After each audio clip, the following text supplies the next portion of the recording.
Hello, I'm Cara Stanford, and this is the Marketing Spaces. Thank you so much for taking time today to make space to understand who's who in your DMU.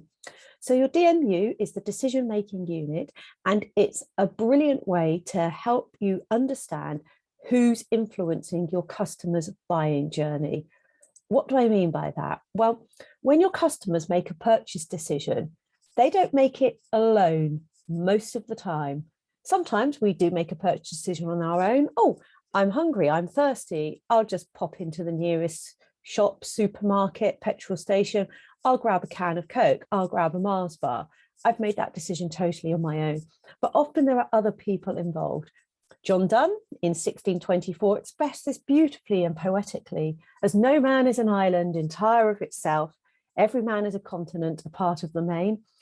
Kotler, Armstrong, Saunders and Wong in the Principles of Marketing in 2001, bit more prosaic about it all. And they said group members can influence purchases in many ways. The decision-making unit, DMU, are all the individuals who participate in and influence the consumer buying decision process. It's really important to understand who's who in the DMU. Many years ago, when I first started out as a marketing consultant, I went to pitch for a piece of work, and I'd done my bit of research before. I found out that one of the directors had put the pitch out. I phoned him up. I had a bit of a great conversation with him. We got on really, really well. I turned up to the meeting. There were two other directors who didn't really like me on the spot, and they were the key people in the decision-making unit. And I'd done all of my research and kind of rapport building with the wrong person. I'd totally and utterly failed to realize who was in the decision-making unit. So you can see why it's important. Let's have a look at what it is and how we can use it. So a typical DMU. First off, there's the initiator. This is the person who first suggests or thinks about the idea of buying a particular product or service. We need to improve our accounting system. We need to integrate all of our processes. We need to buy some stationery. We need to buy some clothes. It's whoever comes up with the idea that we need or want to buy a particular product or service. And if you're operating in a not-for-profit sector where perhaps you're trying to encourage people to change their behavior, transfer this for, instead of buying, it will be the person who comes up with the idea that they need your service, they need your advice. So the initiator. Then there's the influencer.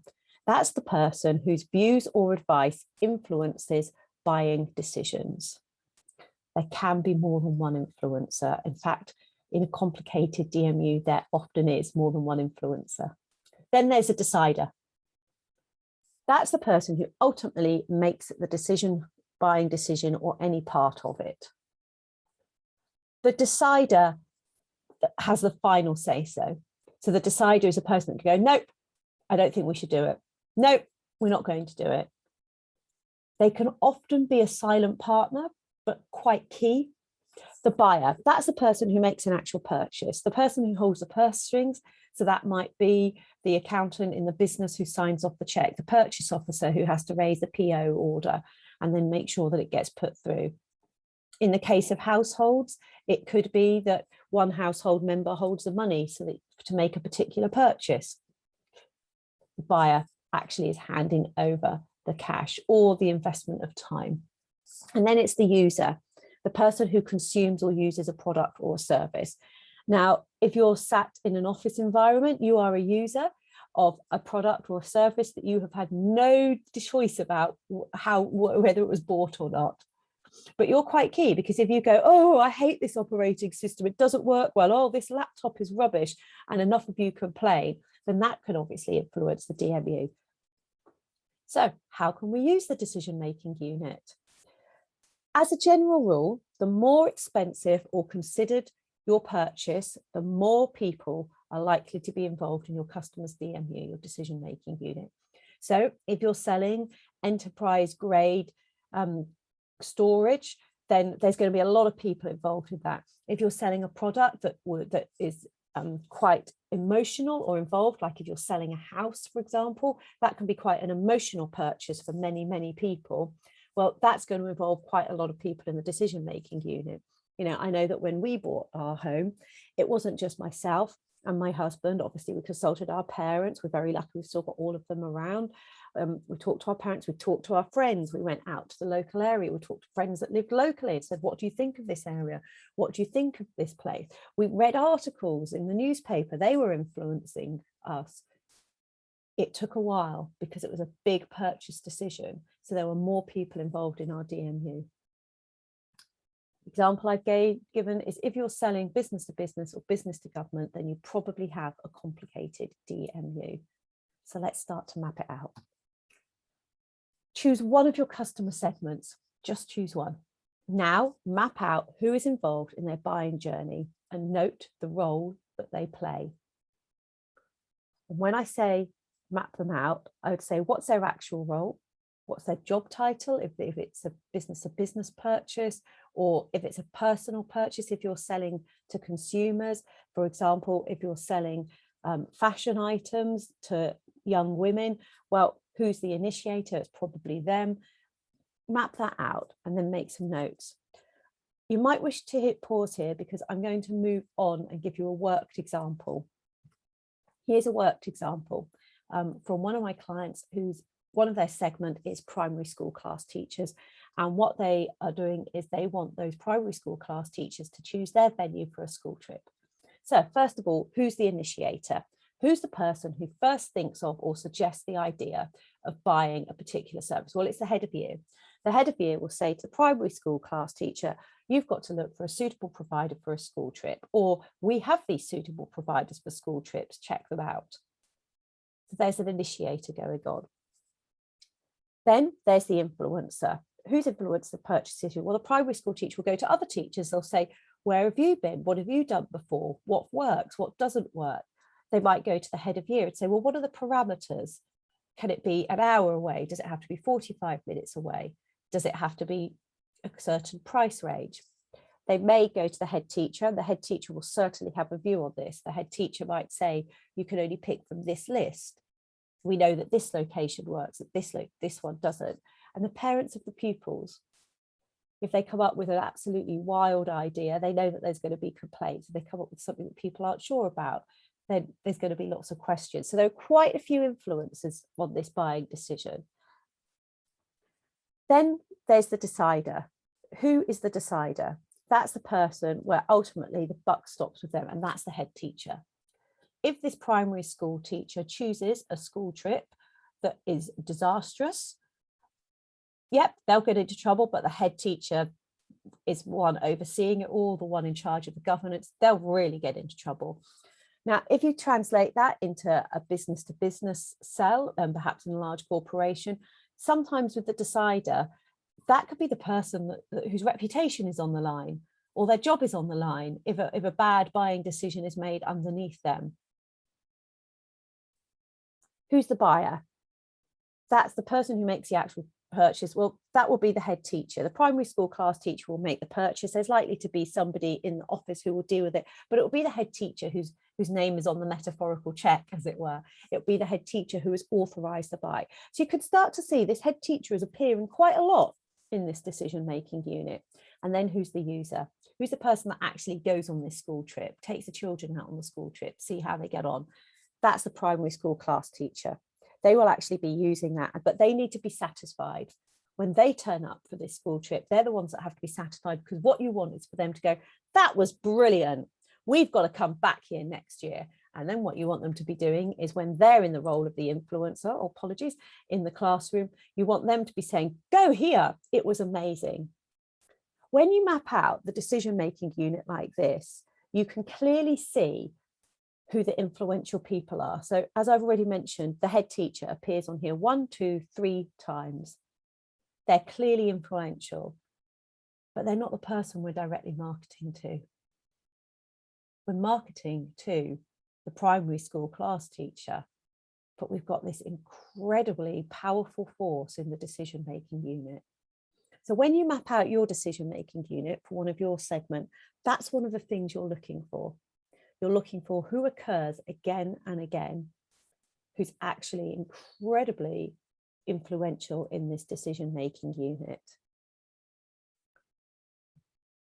What next? You've mapped it out. Lovely. Now you have to figure out what you're going to do with this information. So your marketing has to work to positively influence everybody in the decision-making unit. There are different ways to approach this. You could say, right, we are going to market to every single person that we have identified in the decision-making unit. Okay, we'll look at the pros and cons of each option in a minute. You could say we're going to choose a brand reputation approach, because so that actually everyone in the DMU has heard of us and they're feeling positive towards us. So when they're asked about us, they go, oh yeah, I've heard of them. Yeah, they're good. Yeah, they seem to do a lot of good stuff. Or you can equip your target segment to be an internal seller. Now, we use this quite a lot in business to business when I'm working with clients, where we say, actually, we've got to reach out to 20 people in an organization, but we can't do that. We don't know who those 20 people are. We don't have access to them. However, we have here a head of IT who's really, really keen on our purchase. So what we could say to them is, look, we've got a slide deck you can borrow. If you want to take a slide deck, which has got some facts and figures, some pros and cons, you can have that and you can adapt it, use it for your own thing for when you're talking to people internally. We're equipping them to do the internal sell. If you're operating in a business to consumer environment, it might be that actually you've got another half to equip for the internal sell. How do you do that? You know, I'm sat here, I'm about to make a purchase decision, and typically I'll say to my husband, I'm about to buy this. Is that all right? Most of the time he goes, yeah, sure. If it's a big purchase, he might go, oh, let's have a look at that. Oh, well, why are you buying that? Let me take an example. When I chose a piece of play equipment for our children in the garden, he was like, oh, that's interesting. That's quite expensive. Have you looked at this option? Have you looked at this? And I've said, well, actually, I quite like this because look, it comes from forest certified wood. It's going to get delivered. It's going to be put up for us at no extra charge. And I basically gave him the sell because I just read it all on that website because they had equipped me to give the internal sell. So you've got 3 different options for how do you reach all of the people and influence positively everyone in the DMU. Here are some of the pros and cons of each. So if you want to market to everyone in the decision-making unit directly, bear in mind this is just for one segment, you might have a couple more segments as well. It's highly effective, but it's expensive and time consuming. Building your brand reputation consistently is effective as well because you have that general positive response to your brand reputation, and it brings many other benefits too, such as making current customers feel good about you, attracting new customers. So there's lots of benefits to maintaining and building a strong brand reputation, and you can do that on not much money and not much budget as well, but that's for another time. However, the cons of building your brand reputation is that you still need to be where their decision-making unit is. So there is a cost implication. Let's take our head teachers. How do you reach them? Where are they? They're often in an office working hard all day. What are they reading in their spare time? Are they on Facebook for downtime? Can we reach them there? Where are they? It's also a long-term commitment, a brand reputation. And some organizations aren't prepared to make that because it's a long-term commitment where you have to do it consistently to reap the rewards. I always think it's a little bit like health and fitness brand reputation. You can't just go, well, I'm going to do it for a month and they're going to be amazing, going to be fit for life. You've got to keep going out. You've got to keep doing stuff every day, every week, constantly looking after it, working on it, nurturing it. Equipping your target segment to be an internal seller, that empowers people.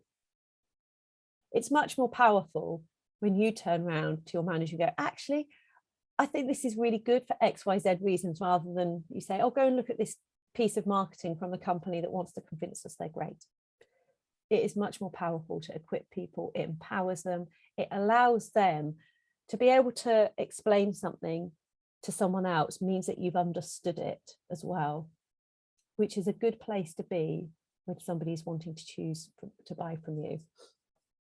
However, equipping the internal seller can take time and budget to provide the right material, because you don't know how they're going to use it.